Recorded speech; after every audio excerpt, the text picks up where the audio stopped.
Ang Bureau of Immigration inirefer sa iyakat ang kaso ng 21 biktima ng human trafficking mula sa Myanmar. Brigada G. Gogo Studio, ibrigada mo! Brigada Live Report. Inirefer ng Bureau of Immigration sa Interagency Council Against Trafficking ang kaso ng 21 Pilipinong biktima ng human trafficking na narepatriate mula Myanmar upang masusing imbestigahan ang mga recruiter at posibleng kasabwat sa kanilang iligal na pagpapalabas ng bansa.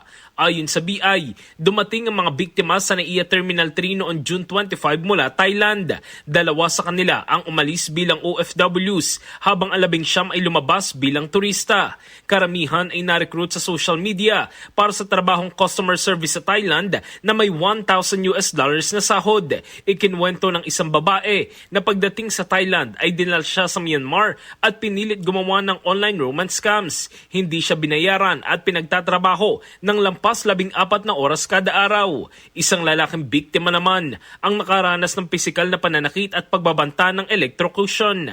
Ayon sa BI, pinaigting nila ang koordinasyon sa iyakat upang matukoy at mapanagot ang mga nasa likod nito. Nagbabala rin ng ahensya sa publiko na mag-ingat sa job offers online. Kasalukuyan tumatanggap ng suporta ang mga biktima habang isinasampa ang mga kaso laban sa mga sangkot.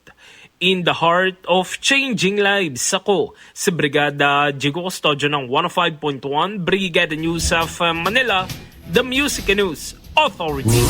Ang bahaging ito ay hatid sa atin ng Drive Max Coffee. Ligayang tuloy-tuloy.